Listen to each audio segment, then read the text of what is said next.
Bonjour à tous, aujourd'hui Blacka Décrypte va vous parler du cantonnement du Mali. Et oui, ce n'est pas l'armée malienne qui est cantonnée, c'est le peuple malien qui est cantonné, c'est le Mali qui est cantonné, c'est le président Ibrahim Boubacar Keïta qui est cantonné. Venons-en au fait. Lorsqu'un président dit une chose et 2 semaines après s'excuse sans dire aux gens qu'il s'est trompé, c'est que quelque part il est cantonné entre la MINUSMA et la diplomatie française. Et donc, les propos d'Ibeka ont été mal perçus par la France, donc François Hollande, et par la MINUSMA. Donc, il a été obligé de s'excuser en expliquant aux Maliens qu'il ne faut pas s'en prendre à la MINUSMA.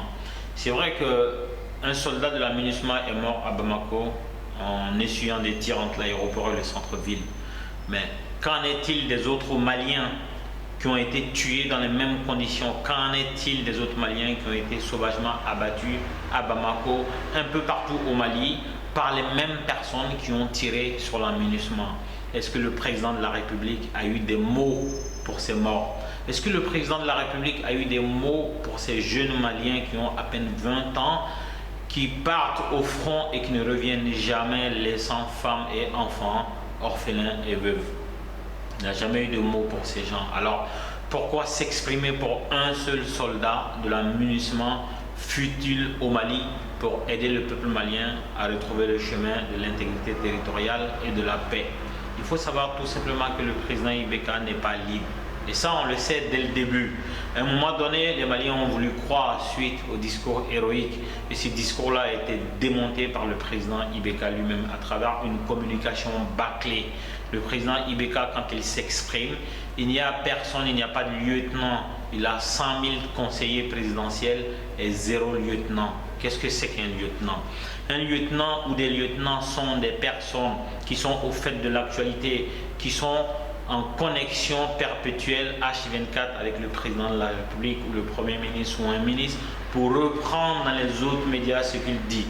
Il aurait été plus judicieux que certains ministres, certains secrétaires de ministère ou certains conseillers du président de la République occupent les médias internationaux, occupent les médias nationaux pour reprendre les propos tenus par le président de la République en direction de la MINUSMA et de la communauté internationale. Ibeka a ses entrées dans les grands médias internationaux.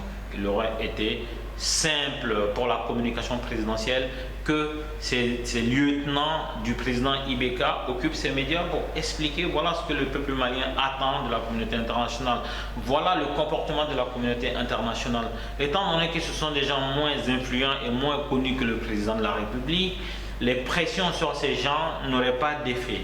Or, quand l'Élysée appelle le président Ibeka pour lui dire « reviens sur tes propos », il ne peut que s'exécuter parce qu'il a forcément un deal avec eux. Il est forcément tenu en laisse par ces gens. Et donc, moi, j'ai un tout petit conseil à donner au président de la République, à ses nombreux conseillers. Bougez-vous, occupez le terrain, exprimez-vous, faites votre boulot, faites le lieutenant. Il n'est même pas nécessaire des fois que le président de la République s'exprime sur certaines choses parce que lui n'est pas libre. Par contre, vous êtes libre parce que vous êtes des variables sur lesquelles le président de la République pourrait taper pour changer les choses. Occuper les médias, exprimer le désir du peuple malien, exprimer le fond de la pensée du président de la République. Et derrière, le président de la République pourrait de temps en temps vous faire démissionner pour faire plaisir à la communauté internationale, mais les propos sont portés à la connaissance de tous. C'est un peu ça votre rôle. Mais vous êtes payé à ne rien faire. Lui n'est pas conseiller, ne sait pas ce qui se passe à l'extérieur, ne sait même pas la vie que mène le peuple malien. C'est très grave. Et donc le Mali est cantonné, le président de la République cantonné, l'armée cantonnée, l'opposition cantonnée, la société civile absente cantonnée. Il y a peut-être une lueur d'espoir. Ce sont les lieutenants.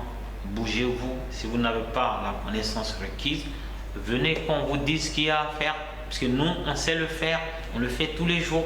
Sur ce, à dimanche prochain.